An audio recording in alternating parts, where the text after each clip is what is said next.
Look at your hand right now. You are holding plastic. You are swallowing without tasting. Your eyes are glazed over from the blue light of your screen. Your stomach is a tight knot of processed sugar. And you are eating standing up like you are servicing a broken machine. You treat your body like a rental car you plan to crash. You think this is convenience? This is slow suicide. If the sheath rots, the blade rusts. You are not feeding your hunger. You are feeding a ghost that can never be full. Stop. There's a different way to eat. Not for pleasure, but for war.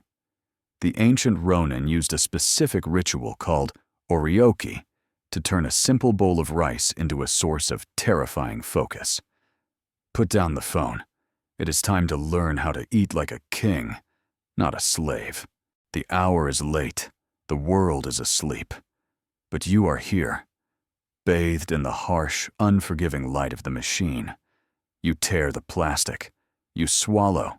You drink the sugar. You do not taste the grain. You do not smell the sea and the nori. You are fueling a machine. You treat your body like a rental car, driving it hard, ignoring the engine light, assuming you can simply trade it in when it breaks. But the body is not a rental. It is the sheath of the soul. And if the sheath rots, the blade rusts. We live in the age of the hungry ghost. In the Buddhist cosmology, the gaki, the hungry ghost, has a stomach the size of a mountain and a throat the size of a needle. He eats constantly, but he can never be full. Look at your own rituals. Do you eat to nourish your spirit, or do you eat to numb your mind? The modern world has designed food to be an interruption, a bypass, something to get out of the way so you can return to the glowing screen. They sell you convenience, but the price is your dignity. When you eat standing up, when you eat while scrolling through the lives of strangers, you are telling your subconscious a dangerous lie. You are saying, I am not worth the time it takes to sit. You are saying, I am a servant to the task. You have become the retainer who has forgotten his name. You are no longer the master of your vessel. Let us look to the Ronin. The masterless samurai did not have access to the unending feast of the modern supermarket. His resources were scarce, a handful of rice, pickled vegetables, perhaps a dried fish. Yet, observe his posture. To the warrior, food was not entertainment. It was logistics. It was the foundation of his strength. If he ate gluttonously, he became slow, easy to kill. If he ate nothing, he became weak, unable to strike. Musashi wrote of the middle way in all things. In the Zen monasteries, the act of eating is called Oryoki, just enough. The bowl is not filled to the brim. It contains exactly what is needed to sustain life for one more day of training. The samurai understood a truth we have forgotten. The energy you put into your body becomes the energy you put into the world. If you consume chaos, you will think in chaos. If you consume rushing, you will live in rushing. If you consume plastic, you become disposable. To eat with dignity is not about fine dining. It is not about expensive ingredients. It is about presence. It is the ability to sit before a simple meal and say, I am here. This life sustains me. I will not waste it. How do we reclaim this territory? How do we stop feeding the hungry ghost? We do not need a diet plan. We need a code of conduct. Here is the kata. Step 1. The sacred perimeter. You will never again eat while watching a screen. This is the hardest cut. The blade must be sharp. When the food is before you, the phone is in another room. The monitor is black.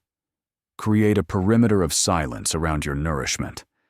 If you cannot sit alone with your own thoughts for 10 minutes while you eat, you are not hungry for food. You are starving for distraction. Step 2. The pause. Before the first bite, you wait. 3 seconds. Look at the food. Consider the sun that grew the grain. Consider the hands that harvested it. Consider the life that ended so yours could continue.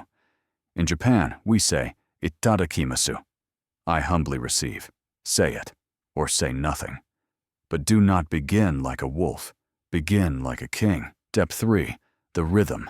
Slow down. The modern world demands speed. Rebellion is slowness. Chew until the texture changes. Taste the food. This is not just for digestion.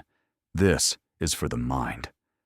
By slowing down the act of consumption, you signal to your nervous system that you are safe, that you are not running, that the war is, for this moment, over.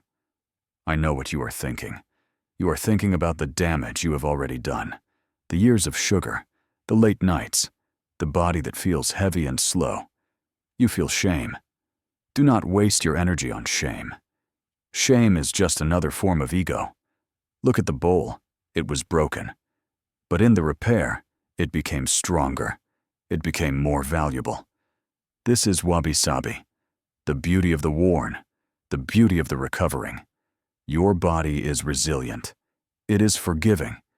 It has been waiting for you to return to it. Every meal is a chance to reset the mechanism.